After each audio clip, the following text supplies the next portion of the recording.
आपको याद होगा कि 2020 में देश की राजधानी यानी कि दिल्ली में दंगे हुए थे, जिसकी वजह कुछ और नहीं बल्कि सिटीजनशिप अमेंडमेंट एक्ट का प्रोटेस्ट था। ये वही दंगे है जिसका मास्टरमाइंड जेएनयू के एक स्कॉलर उमर खालिद को बताया जाता है। जहां एक तरफ आज भी दिल्ली के लोगों के वो जख्म अभी तक भरे नहीं हैं, जो सिटीजनशिप अमेंडमेंट एक्ट एनआरसी कानून ने उन्हें दिए हैं, वहीं दूसरी तरफ सिटीजनशिप अमेंडमेंट एक्ट तो लागू भी हो चुका है, जो इस दंगे की मेन रूट थी। आपको जानकर हैरानी होगी कि इन दंगों में लगभग 53 लोगों की मौत हुई थी और 700 लोग घायल हुए थे। और इसी केस से जुड़े दिल्ली हाई कोर्ट अभी हाल ही में दिल्ली पुलिस से काफी नाराज दिखी है और उन्हें काफी फटकारा है, जिसकी वजह से ये टॉपिक वापस चर्चाओं का विषय बन चुका है। हालांकि आप सुनकर चौंक जाएंगे कि ऐसा पहली बार नहीं है कि कोर्ट ने दिल्ली पुलिस को राइट से जुड़े केसेस में फटकारा है। काकरडुमा कोर्ट में एक केस की हियरिंग के दौरान एडिशनल सेशंस जज पुलस्ता प्रमचाला ने ऑब्जर्व किया था कि it is very painful that officers have literally wasted time of this court by filing report of investigation based on hearsay evidence. और वहीं एक ऐसे ही केस में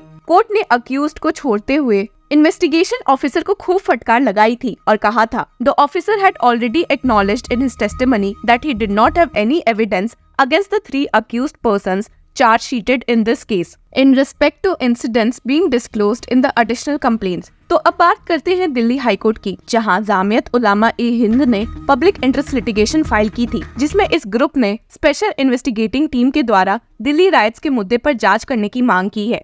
इसकी सुनवाई दिल्ली हाई कोर्ट की 2 जजेस की बेंच कर रही थी, जिसमें जस्टिस सुरेश कुमार के साथ साथ जस्टिस मनोज जैन भी शामिल है। हाई कोर्ट के अकॉर्डिंग तो दंगे से जुड़े कई केसेस में अभी तक इन्वेस्टिगेशन तक पूरी नहीं हुई है और यहाँ तक कि कई केसेस में पुलिस द्वारा चार्जशीट भी फाइल नहीं किया गया है। ये सब देखकर तो बेंच आग बबूला हो गई और फटकारते हुए कहा That was 2020 and we have entered 2024. Total cases registered is 757. Transferred to crime branch 62. Number of cases charge sheeted 367. Number of cases pending trial 250 and pending investigation is 273. Therefore, pending cases are 273 as on April 2nd. So many cases. Delhi police को फटकारने के साथ साथ Delhi high court ने एक status report file करने का भी आदेश दिया है, जिसमें अभी तक के सभी क्रिमिनल केस की रिपोर्ट होनी चाहिए जो इन दंगों से जुड़े हुए हैं, जिसके लिए दिल्ली पुलिस को सिर्फ 10 दिन की मोहलत दी गई है। जैसा कि आप समझ चुके होंगे, यहाँ Delhi high court Delhi police को फटकार लगा रही है कि आज दंगों को करीबन 4 साल हो गए हैं, पर अभी तक कई केसेस में इन्वेस्टिगेशन पूरी नहीं हुई है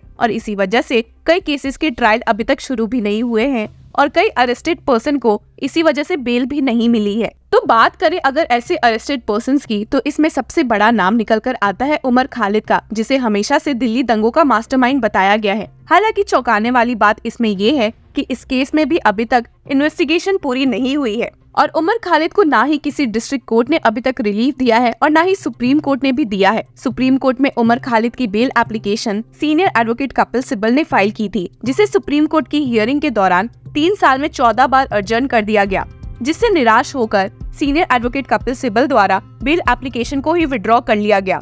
इसी बीच सुप्रीम कोर्ट में उमर खालिद ने यूएपीए के कुछ प्रोविजंस को भी चैलेंज किया है। इस केस में भी सीनियर एडवोकेट कपिल सिब्बल ही उमर खालिद को रिप्रेजेंट कर रहे हैं।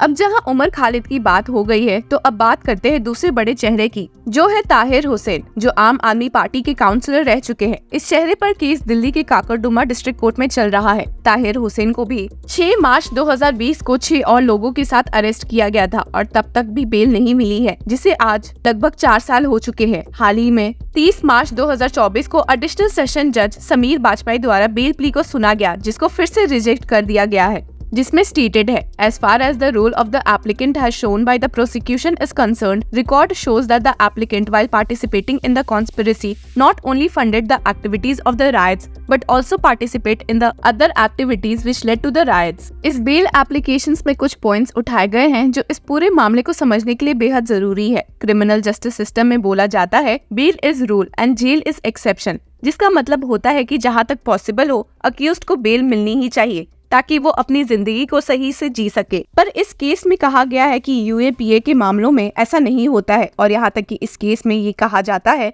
कि denying bail is rule and giving bail is exception in matter related to UAPA matters. इसके साथ जज ने विटनेस के स्टेटमेंट्स को ऑब्जर्व किया, जिसके अकॉर्डिंग ताहिर हुसैन उस दंगे को बढ़ा रहे हैं और भीड़ की तरफ पेट्रोल बॉम्ब फेंके हैं। आपको बता दें कि इसी केस में ताहिर हुसैन के साथ कई और अक्यूज्ड भी अरेस्ट हुए थे, जिनमें से कई अक्यूज्ड की बेल हो चुकी है। अब सोचने वाली बात इसमें ये है कि जहां इस केस में दूसरे अक्यूज को बेल मिल चुकी है, तो क्या रीजन है जो ताहिर हुसैन को बेल देने से रोका जा रहा है। ये बात भी ध्यान देना जरूरी है कि उन सब अक्यूज की बेल के खिलाफ स्टेट ने सुप्रीम कोर्ट के अंडर अपील फाइल किया हुआ है। अब हम देखते हैं कि दंगे की शुरुआत आखिर कहां से हुई है। तो आप लोगों को पता ही है, जब सिटीजनशिप अमेंडमेंट एक्ट आया था तो इसके विरोध में दिल्ली के शाहीन बाग में बहुत जोरदार प्रोटेस्ट देखने को मिले हैं। इसी प्रोटेस्ट का असर दिल्ली के चंडबाग इलाके पर पड़ा, जो कि दिल्ली के नॉर्थ ईस्ट एरिया में आता है, जहां से दंगे भड़क जाने की खबर आई, जहां एक पक्ष ने दिल्ली के फॉर्मर एमएलए जगदीश प्रधान पर दंगा भड़काने का आरोप लगाया गया, जो कि भारतीय जनता पार्टी के एक सदस्य थे। अब यहाँ से आरोप पर आरोप का सिलसिला चालू हो गया, क्योंकि बीजेपी को एक बड़ा पक्ष राइट विंग की पार्टी मानता है। ऐसे में ये दावा होना अपने आप में शक पैदा कर देता है और हर एक इंसान के लिए ये सोचना बहुत आसान है कि आखिर इन प्रोटेस्ट करने वाले लीडर्स की अरेस्ट के बाद उस बिल का विरोध होना बंद हो गया जो रूलिंग पार्टी बीजेपी लाई थी। तो ओवरऑल हम कह सकते हैं कि एक लोकतांत्रिक देश में जहां एक बिल का विरोध जनता द्वारा किया जा रहा था, उस विरोध ने दो कम्युनिटी के बीच दंगे छेड़ दिए, जिसकी वजह से दिल्ली शहर को इतनी कैजुअलिटीज उठानी पड़ी। पर इस कम्युनल वायलेंस का कारण जानने की कोशिश करें तो एक बात याद आती है जो किसी बड़े रिपोर्टर ने कही है, It is time to recognize that addressing mental health issues is a key component of rebuilding lives in the aftermath of communal violence। अगर अभी प्रेजेंट टाइम की बात करें तो इन सारे केसेस के मतलब दिल्ली के 2020 के दंगों की इन्वेस्टिगेशन होना अभी बाकी है और दिल्ली हाई कोर्ट की इस फटकार के बाद ये उम्मीद लगाई जा सकती है कि ये इन्वेस्टिगेशन जल्द ही पूरी होगी, जिससे अगर कोई निर्दोष होगा तो उसे रिलीफ मिलेगी। अब तक आपने देखा कि दिल्ली हाई कोर्ट दिल्ली के दंगों के बारे में सख्त रुख अपना रही है, पर इसकी रूट का क्या जिसने इस दंगे को जन्म दिया था। तो आपको बता दें कि सुप्रीम कोर्ट इस मामले को सुन रही है, जिसमें सुप्रीम कोर्ट में आज तक 20 एप्लीकेशन फाइल हो चुकी है, जिसमें सिर्फ एक कॉमन मांग है कि सिटीजनशिप अमेंडमेंट एक्ट कानून के इम्प्लीमेंटेशन पर स्टे मिल जाना चाहिए, जिसकी सुनवाई अब 9 अप्रैल 2024 को सुप्रीम कोर्ट में होने वाली है। इस एप्लीकेशन को 3 जजेस की बेंच द्वारा सुना जाएगा, जिसमें सीजेआई डीवाई चंद्रचूड़, जस्टिस जेबी पर्दीवाला और जस्टिस मनोज मिश्रा भी शामिल होंगे।